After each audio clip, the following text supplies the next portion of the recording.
తెలంగాణ రాష్ట్ర ప్రభుత్వం ప్రతిష్టాత్మకంగా చేపట్టిన రైతు రుణమాఫీ జరుగుతుందని వ్యవసాయ సంచాలకులు వసంత సుగుణ అన్నారు. మెదక్ జిల్లా నిజాంపేట మండల కేంద్రంలో బుధవారం ఆమె గ్రీవెన్స్ సెల్ను ఏర్పాటు చేశారు. ఈ సందర్భంగా ఆమె మాట్లాడుతూ మండల వ్యాప్తంగా మొదటి విడతలో భాగంగా 1791 మంది రైతులు అర్హులయ్యారన్నారు.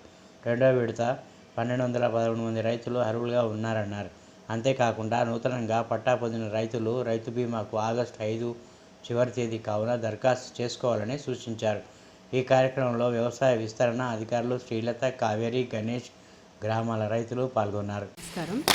మన రాష్ట్ర ప్రభుత్వం చేపట్టిన ఇప్పుడు క్రాప్ లోన్స్ వేవర్స్ అనేది అంటే పంట రుణాల మాఫీ ప్రోగ్రాము నిన్న రెండో విడతగా లాంచ్ చేశారు.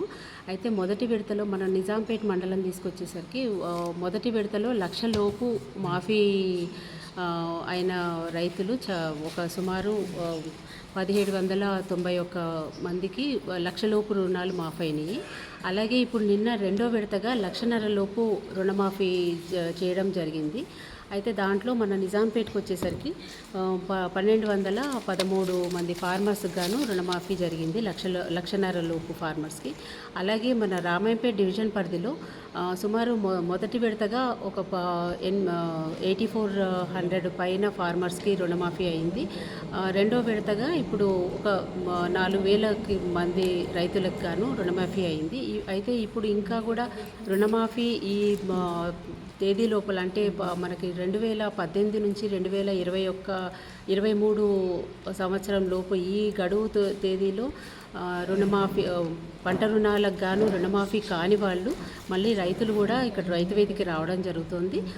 వాళ్ళకి ఏదన్నా కూడా గ్రీవెన్సెస్ ఉంటే అవి తీసుకొని మళ్ళీ ప్రభుత్వానికి పంపించడం జరుగుతుంది. ఏ కారణం చేతన్నా వాళ్ళకి రుణాలు మాఫీ కాకపోతే దానికి మనం రీజన్స్ కూడా చెప్పడం జరుగుతుంది. అలాగే గ్రీవెన్సెస్ తీసుకొని పైకి కూడా పంపించే ప్రయత్నం చేస్తున్నాము.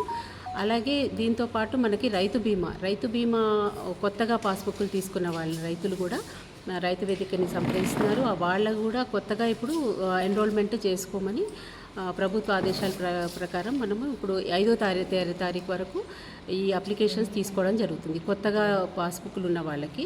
అలాగే పాత ఎన్రోల్మెంట్ ఆటోమేటిక్గా జరుగుతుంది. కాకపోతే ఏదైనా పాత నామినీ చేంజెస్ అట్లాంటివి ఏమైనా corrections already cut off date అయిపోయింది. ఇప్పుడు కొత్త పాస్బుక్లకి ఎన్రోల్మెంట్ అనేది తీసుకోవడం జరుగుతుంది.